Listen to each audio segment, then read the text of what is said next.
hit the world with something that really is not anything that people are going to do, and it was shocking. I can tell you, Howard and I and Todd, we all Scott, we were all speaking about it before, and we said, where did that come from?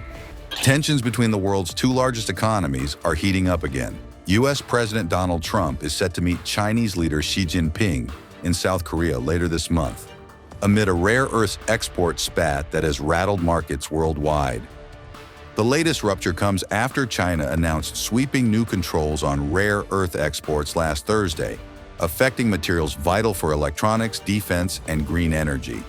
In response, President Trump threatened a 100% tariff on Chinese goods starting November 1st, sending global markets into a spiral. I just want to confirm, have you canceled your meeting with President Xi? No, I haven't canceled, but I don't know that we're going to have it. But I'm going to be there regardless, so I would assume we might have it. But, they hit the world with something that really is not anything that people are going to do. And it was shocking. I can tell you, Howard and I and Todd, Scott, we were all speaking about it before, and we said, where did that come from? It was that was out of the blue, right? Out of the blue, they came up with this whole import-export concept, and nobody knew anything about it. So. If they roll back their export controls, the new announcement, would you roll back? Look, we're going to have to see what happens. That's why I made it November 1st. We'll see what happens, yeah. Mr. President, Go ahead, please. What else besides software could be on the table in terms of export controls? A lot more. I mean, you have software, but you have a lot more. We have airplanes. We have airplane parts. You remember that from last time. And we were just surprised at China. I have a very good relationship with President Xi, and they did that. This is not something that I, instigated. This was just a response to something that they did. And they didn't really aim it at us. They aimed it at the whole world. The whole world is subject to it. So I thought it was very, very bad. But we have many things, including a big thing is airplane. They have a lot of Boeing planes, and they need parts and lots of things like that, Steve.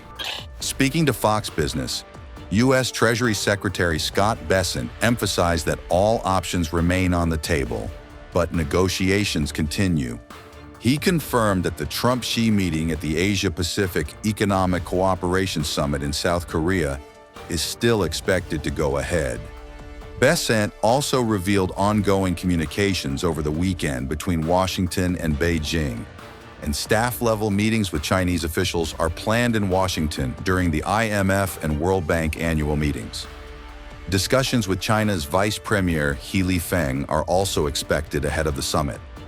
The U.S. is consulting with global allies, including Europe, India, and Asian democracies, to gain support against China's export restrictions. Bessent warned, "This is China versus the world," highlighting the potential impact on global supply chains and industrial bases. And I can tell you it was highly inappropriate for them to announce these export controls on the day that the peace deal was announced and overshadow that. And I'm wondering if that was by design, Secretary. I mean, the Chinese government doesn't do anything by coincidence. The Chinese economy is doing very poorly, and maybe they're trying to take focus off of that. China, as opposed to the United States is pushing for peace in the world. China is financing war. China purchases of Russian oil is financing the Russian war machine. They purchase Iranian oil, and we have been calling them out on that. So maybe it was to distract from that. And three, maybe it was a mistaken attempt to try to gain leverage before the two leaders meet in Korea in October. And I can tell you, trying to get leverage in front of a meeting with Donald Trump is a bad idea. It was a miscalculation, but we are communicating now. I am confident that we can move forward. Yeah, so what does that look like? And you are going to wait to implement any of these sharper tariffs that you've discussed here, 100% tariff on Chinese imports, until after that meeting on November 1st? Yes, that's the signal that the president has given.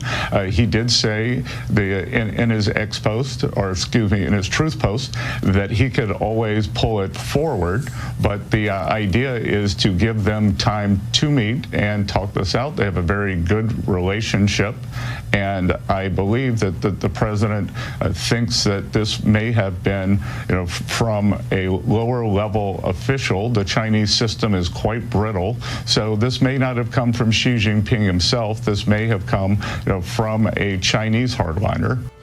With both sides keeping communication lines open, Bessent remains optimistic that tensions can be de-escalated.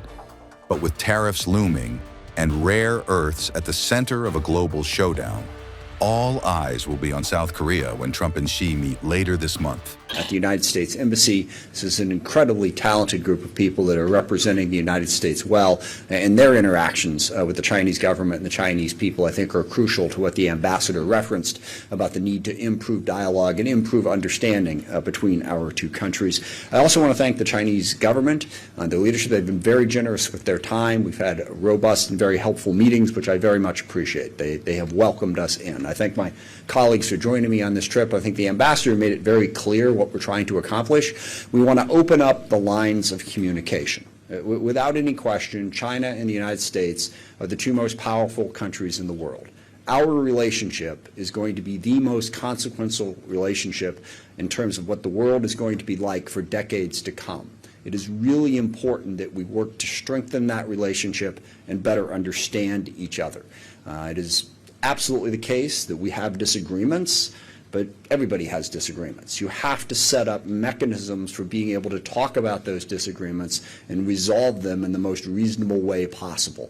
And I feel strongly that there has not been enough communication between leaders in the U.S. and leaders in China, and we want to work to fix that problem, to open up the lines of communication and begin that dialogue. I don't presume to know what the answers are. How would we resolve all of those disagreements? I don't think anybody does. But I know we won't resolve them if we don't start having a better conversation about it and a better understanding of each other. Now, as mentioned, I'm the ranking member on the House Armed Services Committee. I've served on that committee now for going on 29 years, and the military-to-military relationship between China and the U.S. is of particular concern. China is the most rapidly growing military and the most rapidly growing nuclear power in the world. The U.S. has the biggest military in the world and the biggest nuclear arsenal. It is dangerous for us not to be having regular communications about our capabilities and intentions so we understand each other and so that miscalculations and misunderstandings don't lead to larger problems. So that's our purpose. We want to open up a dialogue, begin the process of getting our two countries to better understand each other, better get along, and then hopefully work together to help solve some of the problems that the world faces. We still have, massive issues of poverty and hunger across the world, terrorism, instability in a bunch of places in the world, protecting the environment to make sure that we can preserve this planet. These are all things that both China and the U.S. bring a lot to the effort to solve those problems. It would be so much better if we could work more closely together on them. So again, I thank you for your hospitality, for welcoming this delegation, and I am happy to take questions. Or she is happy to take questions, I should say. Let's start with Stephen John from